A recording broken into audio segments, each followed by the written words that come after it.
All right, feeling good, feeling pumped, which is always a good time to talk about real bummer stuff. Okay, so I wanted to take some time to tell you about how I came to be the sad man you see before you, who is an unemployed bum making YouTube videos for $0 with no career.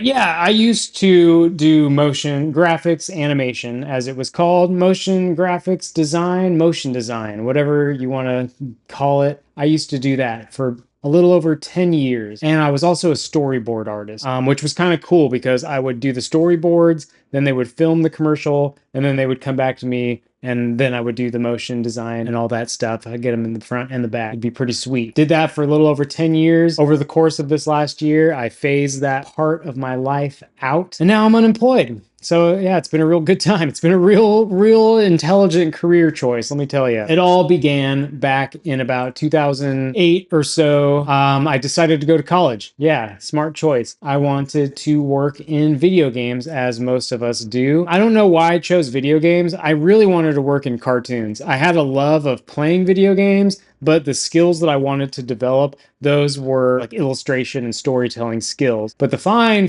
folks at the art institutes, they decided to put me into the video game program because they said there I would learn the same skills and I'd be more in demand. And really what it was, they were getting incentives to fill out this new program they were offering. I distinctly remember going in and talking to the admissions people and telling them, I don't know what it's called, but you know, when they're gonna film something or they're gonna make a cartoon and they draw out all the different parts of the story onto boards, I want to do that. And they're like, oh yeah, you should go to the video game program then. That'll be great. I was describing a storyboard artist, if you didn't catch that. I wanted to work in illustration and storytelling. They put me in the video game program where after about like 2 years or so, I realized I wasn't doing any of that stuff. They were just having me model crap in 3D, which not only did I suck at, but I also just hated, which is probably why I sucked at it. My last year at the Art Institute was like a catch-up year where I had to cram all of the animation classes into 1 year. And then I basically created my own classes at the end where I put together a pitch deck to pitch my own animated series. In that process, I pretty much learned I really just wanted to do 2D illustration and storytelling. I leave college with a really screwed up skill set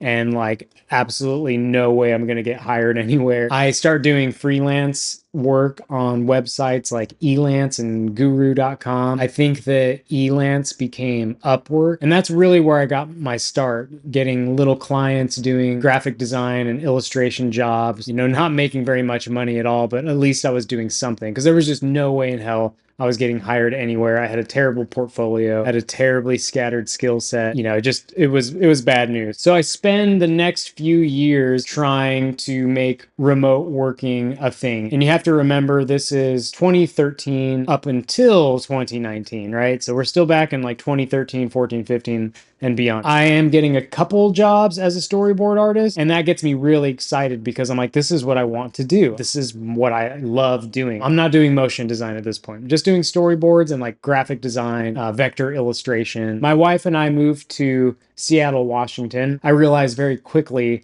I'm not going to be able to afford to live in this city trying to rely on storyboard work because although I was getting a few storyboard jobs and a couple little illustration jobs, it was just not enough to make a comfortable living and pay rent and buy food and all that stuff. I noticed that explainer videos are like everywhere. Everyone's doing an animated explainer video. It hit me that, everything I'm watching, commercials, TV has this like these moving graphics. And I'm like, what is that all about? Because the explainer videos looked terrible and all the animation that I'm seeing on these YouTube videos and these commercials, the animation just looks terrible. When you go to school and you learn animation, traditional animation, any kind of animation, I studied traditional 2D hand-drawn, flip the paper in your hand animation, and you learn the principles of animation. Those are sort of just like ingrained in you and you start to see them everywhere, or you notice that they're not anywhere. And all of these like explainer videos were animated like terribly, people walking like robots, their legs are just kind of like slipping and sliding on the ground. I thought to myself, I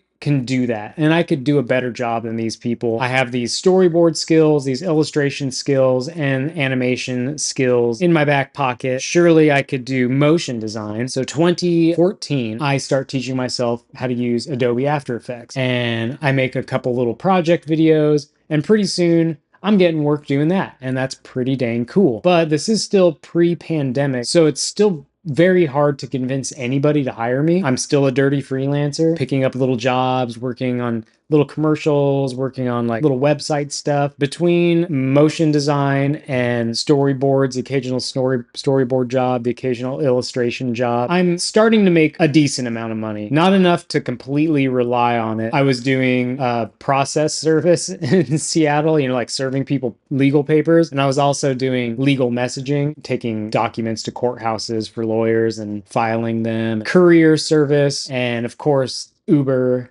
and delivering food, doing all that stuff in Seattle. Well, we get to a point where it's like, man, Seattle's really expensive and this kind of sucks. So we went on a big old road trip, got rid of a bunch of crap, put a bunch of other stuff in storage, and we went on a huge road trip around the country to decide where we wanted to live next. And we decided on Albuquerque, New Mexico, because it was just something about Albuquerque and New Mexico in general pulled us in. New Mexico is an amazing state. Albuquerque is an interesting place. I don't know. Some people I feel like are really called to the desert. Plus it was cheap. So we moved there and we kind of like start over. We want to like refocus what it is we're doing. Jai really wanted to get into art and painting. I wanted to get more into music. And we figured that if we moved to a cheaper state like New Mexico, Albuquerque, New Mexico being a pretty affordable city, that we could work a little less hard or have a little less stress on our design careers. You got to picture we're both out of art school. We have these gigantic student loan debts and we feel like we have to make it, right? Sorry if you hear me sniffling.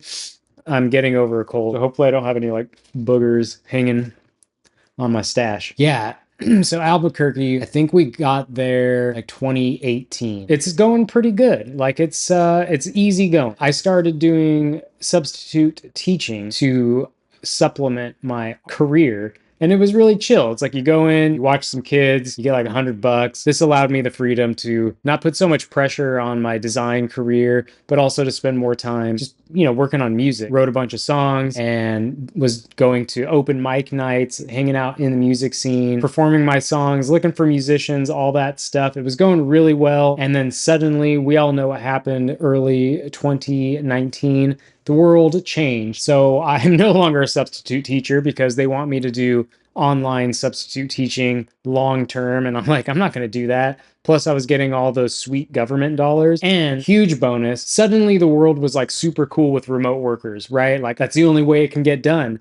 I'm getting so much work on top of getting government handouts. Like, hell yeah, I was taking all I could get. No shame. So now I'm at the point in my career where I'm not struggling anymore because the world's all working remote. It's pretty cool. From 2019 on, I've never had to go back to like substitute teaching or food delivery or taking some random job because I'm actually turning down work at times because I'm taking in so much damn freelance work and things are going pretty well. The interesting challenge that remote work presents is now I'm competing with designers and artists across the world in different countries where people don't need to be paid as much as I need to be paid.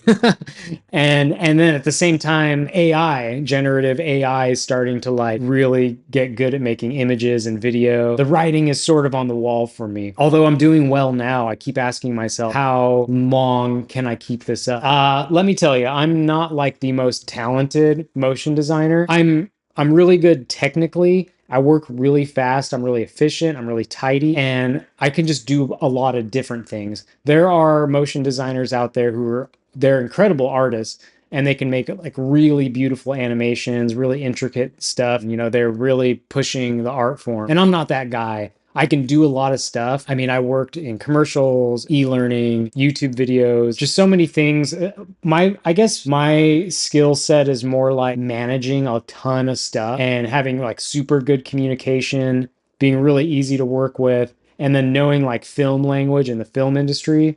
That's where I was working with motion design. I was doing like keynote animations with just tons and tons of assets. So instead of doing like one really beautiful artsy piece, I was like the guy that you would give me just tons of assets, a huge script. It's a long ass video, and I'm going to make sure it's super tidy, super neat. Anyone can go in and edit it. It's going to get done on time.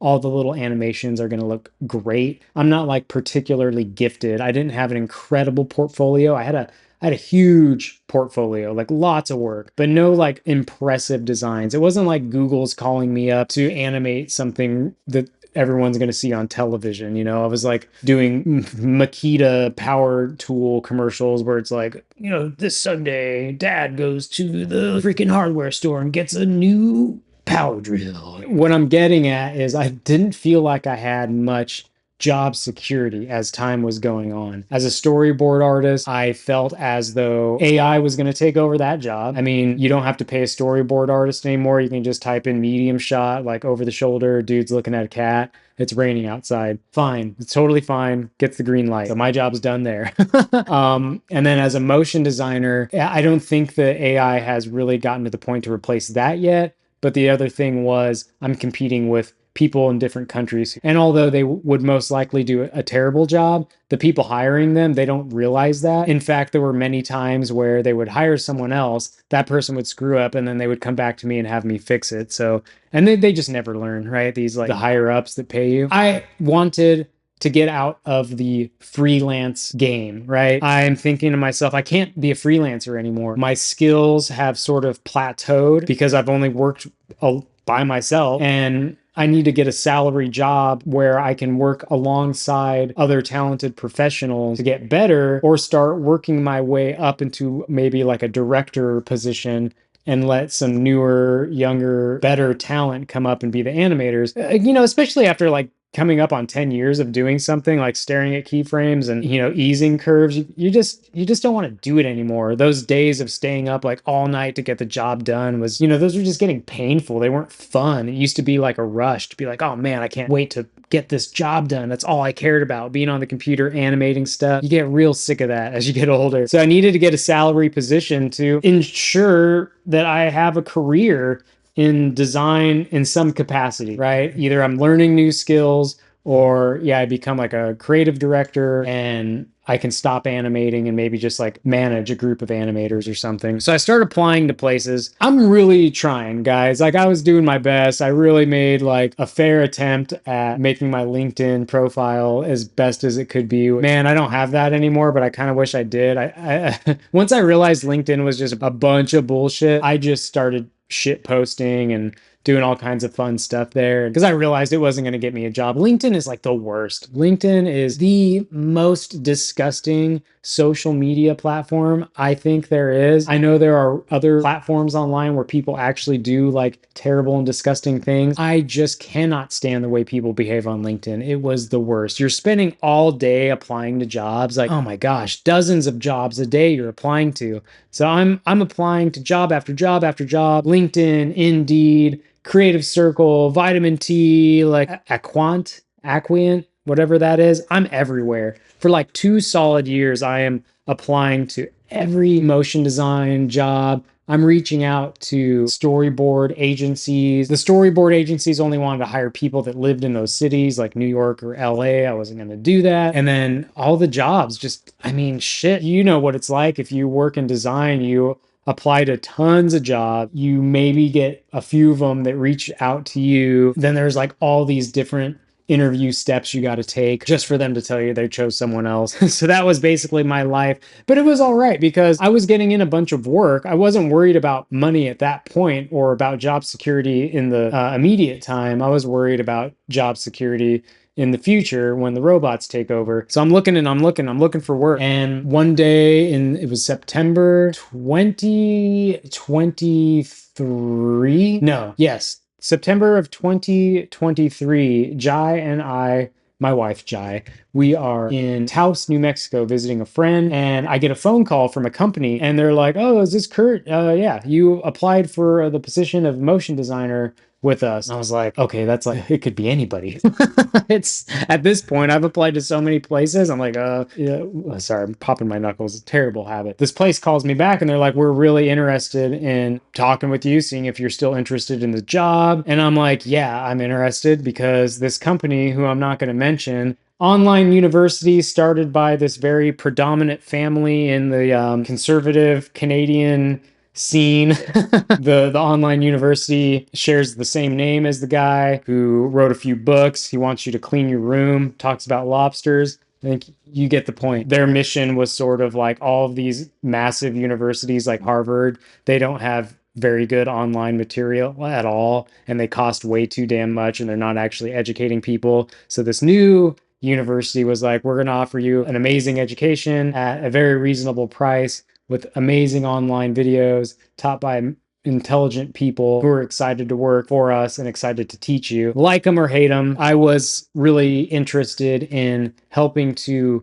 usurp the traditional higher education system, the same one that did me wrong, right? I just wanted to like help stick it to them. Plus, it's an exciting company. It's a brand new company, big name family behind it, lots of room for growth, right? Within the entire scheme, what this family does. So I'm very excited at this point. They're like, yeah, when you applied for the job, it was remote, but we actually want someone to be in-house. Are you okay with that? If you were to be hired, would you guys be willing to move to Miami? And I was like, yeah, like if you pay me enough to live in Miami, we will move to Miami. Because it was at this same point, we're living in Denver, Colorado at this point. We're coming up at the end of our year-long lease. And I asked Jai, I'm like, hey, do you want to renew the lease and keep living in Denver? Like, I don't know, we didn't really care for Denver that much. I was hoping to get a band off the ground there. I got real close, but it just was really freaking difficult. And Jai was hoping to really break into the art scene there. And I don't think she was particularly inspired.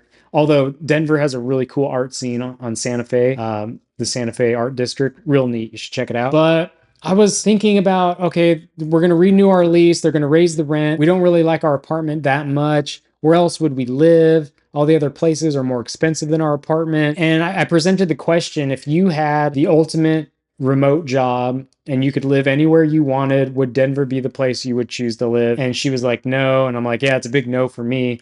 So what are we going to do? And I thought to myself, well, why don't we just go, let's leave, let's go travel. And I presented that to my wife and she was like, all right, let's do it. So we pack up all of our crap, put it into storage. That's the plan. Let me take it back a bit. We're still in Taos, New Mexico, where I've received the phone call from Academy that they want to hire me as a motion designer. So I let them know, yes, I would be willing to move my wife and I to Miami to work for your school. We are looking to move anyway. So this is kind of lining up perfectly for us. So we go back up to Denver after visiting our friend in New Mexico, and I get the design test. I am going to animate not a full course, but like one class within a course. The course was on skepticism, and I actually didn't know it was going to be used. I thought it was a course they already animated and already published, and they just gave me the material to see how I would do. And they're like, yeah, have fun and play with it and stuff.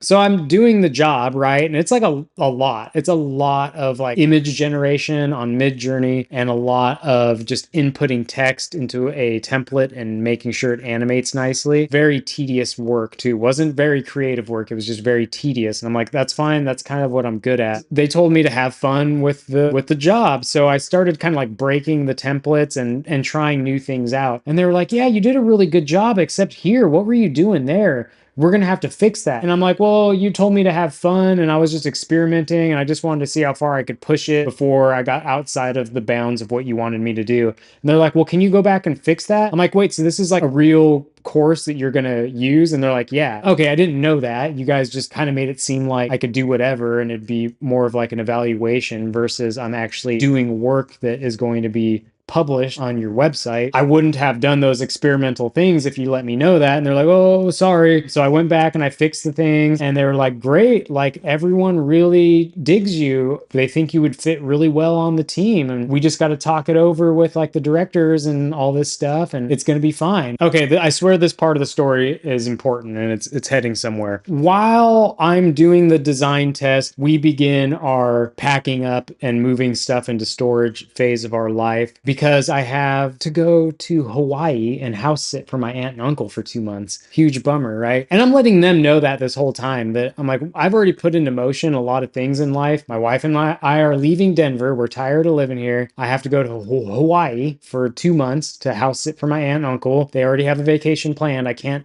not do that. I could start working remotely while I'm there. And then as soon as I'm done doing that, I can move to be where you want me to be. Oh, totally cool. Totally fine. Everything's fine. Some days go by and I get on another interview with like the lead animator and the director and the producer and the recruiter. And everyone's like, yeah, we really like you.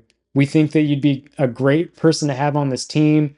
Everyone's really excited to start working with you. And I'm like, sweet. And then they give me the offer letter by email.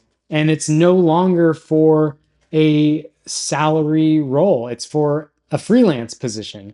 And I'm like, wait a minute, guys, you said full-time on site, and now it's gone back to contract and remote. And I don't care so much about the remote part, but I'm like, contract, I thought I was applying to a full-time salary position. And they're like, oh, well, we want to hire you first as a contractor. And then after you do some courses, we can use that body of work to present to the managers why we should bring you on full-time. I applied for full-time. You told me it was full-time.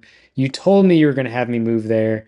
It's just starting to get weird. I also was like, hey, if that's the way it's got to go, then I'm cool with that. If you're going to still promise me a certain amount of work and you also promise me that you're going to do your best to bring me on full time, I'm like, this sure beats what I got going on currently. I was starting to get really tired of the other stuff I was doing too, so just making a change sounded great. I let him know. I'm like, look, dude, if I am going to work for you, I can't work for my other clients any longer. So I'm going to have to tell all my other clients that I'm no longer available. My group of clients that I've spent over 10 years developing and building relationships with, when I tell them I'm no longer available, they are going to find someone else because they need someone else to do that work. And as soon as they find someone else, they're not going to come back to me. Someone else is going to take my place and I'm going to be screwed. I'm like, so I have to let you guys know the risk that I'm taking. And they're like, yeah, that totally makes sense. And we're happy to hear that you want to commit to working for us and stuff. I'm like, just want to make sure. If you tell me you're going to give me work and I say goodbye to all my clients and then you don't give me work, I'm fucked. Is basically what I said to them. I'm like, yeah, we totally understand. We wouldn't do that. I'm like, all right, I'll be available to start in November, like November 5th, once I get to my aunt's in Hawaii. So we get to the end of October and I email the recruiter. I'm like, hey, just reaching out, letting you know everything's good. Got a few more nights in Denver and then we fly to Hawaii first Monday in November. I will be ready to start work. And the guy was like, great, cool. Thanks for reaching out. I'm glad to hear. Let me, get in contact with the higher ups and get you lined up with some work. So that first week of November happens and I don't hear anything. I'm like, okay, he's probably just waiting to get things going, whatever. I'm in Hawaii. I'm kind of enjoying myself anyway. And so I email again. I'm like, hey, I'm just reaching out. I haven't heard from you and, ready to start work. Okay, another week goes by. Hey, it's me again. Just letting you know that I'm totally open and ready to start working for you guys. Nothing. I get on Slack. I still have access to Slack. I can't find my contact, the recruiter. I'm looking for him. I do find his profile eventually, and it said that his profile had been not delisted, unauthorized, I think, something like that. I'm like, uh-oh, that's weird. So I go to the head animator and he's online. And I'm like, dude, where's Jeff? Jeff was supposed to get in touch with me the beginning of November to start getting me work, and then he's just kind of fell off the face of the planet and I haven't heard from him. Can you reach out to him for me? He's like, oh, yeah, man, I'm waiting. And then he messaged me back and he tells me that Jeff is no longer working for them, that they've had a major restructuring within the company. A lot of people got let go, but that he would reach out to the producers and the directors and stuff and have them contact me. I'm like, oh man, this is either going to go really horribly or they're going to be like, oh shit, Kurt, we're so sorry. We forgot all about you. Let's get you started. I bet you can guess which way it went. I get an email from the director and it's like, oh, Kurt, we have decided to not move forward with your candidacy. Thank you so much for blah, blah, blah. And I'm like, no, guys, no, this isn't moving forward with my candidacy. You hired me. You already paid me. I already had all the interviews and talked pumped with all the other team members, and everyone was stoked to have me on board. Couldn't wait to get started. Like, this isn't about my candidacy. Like, what the hell? Yeah, Jeff's no longer with us, and we've had some major restructuring, and we just, we can't hire you anymore or something. So I emailed them back with as much tact as I could, basically said, you guys, you did exactly what I asked you not to do. Now I'm screwed. I just don't see how you could have done that. Like, I don't understand how it went from you can't wait to start working with me and everyone's stoked to we're not moving forward with your candidacy. And I never heard from them or any of them again. All right. So that whole episode was like a major blow, right? Not only did I lose that job that I thought I had, I also lost some of my biggest clients. I didn't tell every one of my clients that I wasn't going to be available, just the big ones, the ones that I knew were going to keep bringing me work. Like, I had to end my contracts with them. There was continuous work, and I didn't want them to just like be struggling at some point, needing to find a replacement. It was like, hey guys, I need to end my contract here and you got to find someone else. And they were like, cool with that, right? I never did anybody dirty in that way. There were some other clients that I worked with not as consistently. I didn't tell them I wasn't going to be available just because it wasn't as important. And when they were to come back to me sometime in the future, I would let them know, right? My major ones were gone. The two biggest breadwinning clients, those ones were gone. And this potential new job vanished. Pretty disenchanted with the whole design career at this point. Pretty bummed out. Because you just realize how expendable you are, and that people are just liars and pieces of shit. I'm still pulling in like a tiny bit of work at this point, not like completely screwed. Taking in a couple storyboard jobs, maybe like one storyboard job a month, which isn't great, but it was something. So I'm just like over it though. I'm like, man, that really sucked. I'm not going to try anymore. Like, why would I go through that all again? Like, years of applying for a salary position, days spent on LinkedIn applying to jobs, hundreds and hundreds of applications sent out, to get strung along to the point where you think you're going to get a job and then have the rug pulled out from underneath you. All right, so it's not a huge deal because we don't have to pay rent at this point. We're staying at my aunt's. And then after staying at my aunt's, we were going to start doing some house sitting for friends and family and then head to Mexico. Our rent in Mexico was like 450 US dollars, so it wasn't a big deal. Had savings, it was still getting a little bit of work. But over the course of the year 2025, this current year, all of my other clients just sort of vanish. Like, I started getting less and less work from all these people. Nobody's reaching out. Even the storyboard jobs, which I was really starting to hate, just really starting to hate the way they treated me. They would call me like last minute. I would have to drop everything I was doing, do storyboards for like 4 days solid. And then when it came time for them to pay me, it would just take them ages to pay me. So the last job I finished for them, they haven't contacted me. And if they ever do, I'm going to be like, guys, no, I'm done. I'm totally done. And then the one guy that would give me like a quarterly job, he was my last client. And I just told him, I'm like, man, I'm done. I'm not doing this anymore. I'm so tired of it. I'm tired of being expendable. I'm tired of being treated like crap. I am so tired of it all. So yeah, you can call it burnout, but I feel like it was just the end of a relationship of me working as a motion designer and a storyboard artist. I don't know I don't know what happened on their end, like the higher ups, the directors, the producers, the people with the money that hire me. It just seemed like they all stopped giving a shit about what it was that they were doing. Every commercial was the same. No one cared. You got all these like creative directors who really, they're so terrible to work with. They treat the designers like crap.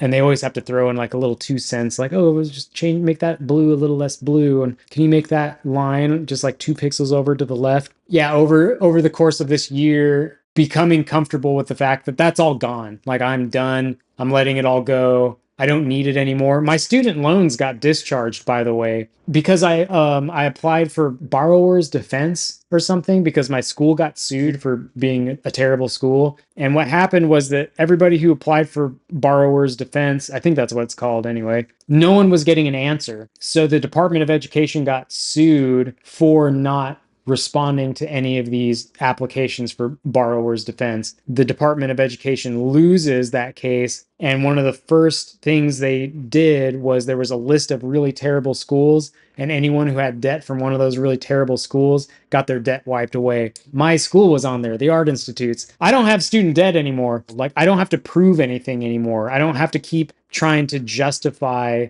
why I went to art school because I don't have fucking student loans anymore. My school doesn't even exist anymore. The Art Institute of Portland, it closed down. I don't know how many art institutes are left. It's just sort of like this heavy ass bag that I was carrying around for so long that I'm like, I don't have to carry it anymore. You know, looking back on it, there were a lot of years that I spent unhappy working in design. Yeah, I was getting paid well and I was getting all these jobs and I felt like I had accomplished something, but the work I was doing was like really lame. It was not really very fun or creatively fulfilling. The storyboards weren't bad, even though every commercial was like basically the same. At least it allowed me to like draw stuff and have a little bit of fun. The stress was just terrible. So many times I would just have to like drop what I'm doing and get, work. I wouldn't know when the work was going to come. I would be on edge waiting for it to come. Like when is it going to just like hit me and I have to completely stop everything I'm doing and focus solely on work. It allowed me to travel and stuff. So I was really grateful for it. And it gave me freedoms that I wouldn't have had otherwise if I had like a more traditional job.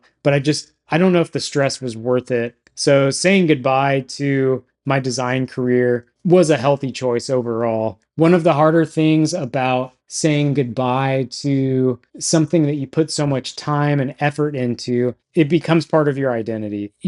People ask you what you do, and you're like, oh, yeah, I'm a motion designer. I draw storyboards. And like, oh, what's that? So to kind of have a chunk of your identity leave like that, it does make you stop and consider like, well, what am I and what do I do? Because that ain't me anymore. It's not like it's a bad thing. It's just something you have to do. You have to shed this identity. It's like a death. It's like a death of a former self. So, which is good because there's going to be rebirth and resurrection. What now? I started making YouTube videos when we were in Bogota, Colombia. I should have started a lot sooner. I just wasn't ready. Plus, I was still doing client work. If you are a content creator, you understand how much work goes into this. And I needed a creative outlet. And for the first time in years, I felt like I was actually using my skills and my talents for myself as opposed to lining someone else's pocket. Not that I'm making any money or anything. I'm not lining my pocket. I'm actually doing something creative for myself, like as a creative outlet, and enjoying it without the pressure of having to make money from it, which is kind of a completely new thing for me. When I first decided to go to art school, it was, do I go to culinary school because I love to cook and I love food? Or do I go to art school because I like art and cartoons and video games? And I thought to myself at that point, well, I couldn't choose to lose art. I love food and cooking. And if I go to school and try to make a career out of that and that fails, that's going to ruin it for me. I know that one day this is going to ruin my love of like drawing and art. And I'm okay with that in order to keep food. Because I used to love to sketch, go and take a sketchbook somewhere and draw stuff. I used to love drawing. There was a period of my life where I did a web comic for a while. Remember web comics? I had a really good time just drawing for no money at all. But then when it became a job, I stopped doing it for enjoyment. And now I'm trying to get back into sketching and just doing it for fun, but it's going to take a lot of work to do that, to have that sort of relationship with it again. But now I'm doing YouTube, which allows me to use some of these skills and take on something new, like working with cameras and microphones and editing and storytelling and generally just trying to get good at speaking to the camera, just speaking clear thoughts out of my mouth hole. I still don't have a job, right?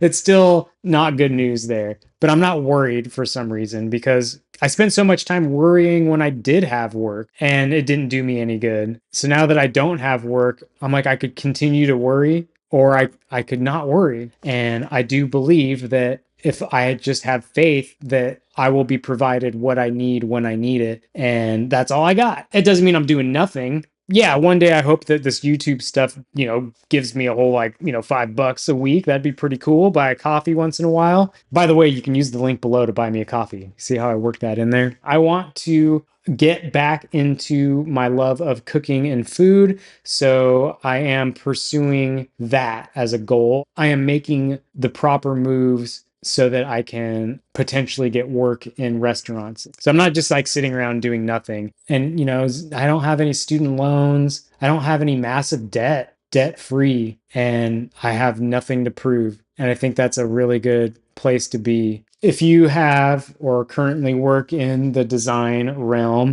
a lot of what I have said has probably resonated with you. I'm sure there are a lot of people who have gone through pretty damn close to what I've gone through. And it's super sad because we all go into this field with like such love and passion, and it just kills most of us, right? It's so sad to think about, when you're a kid and you just love to draw the freaking anime, man, and you love to draw your Sonics and you're like Mega Man characters, and you're like, one day I'm going to make video games and it's going to be so cool. And you're doing all the right things. You're doing all the things that you're told you're supposed to do. And maybe it doesn't all pan out exactly the way you envisioned it, but in a more responsible way, it's like, yeah, I'm working on commercials and I am still doing animation, and I'm an artistic and creative person for money. This is great. I made it. My little kid self would probably be stoked, until the little kid self realizes how stressed out you are about it. Like, that doesn't seem really worth it, man. And so, yeah, it's really sad when you get destroyed in that way. You either get let go or you lose your passion for it. So, yeah, I hope that hearing my story at least makes you feel a little less alone. Like, it's cool. People in all careers go through something like this. It's not just artists, it's everybody. So don't beat yourself up about it. It's look at it as an opportunity to grow and to get rid of something that maybe was holding you back. If you had a really good job and you really loved it, it was like your dream job, and then suddenly you were fired, like that sucks.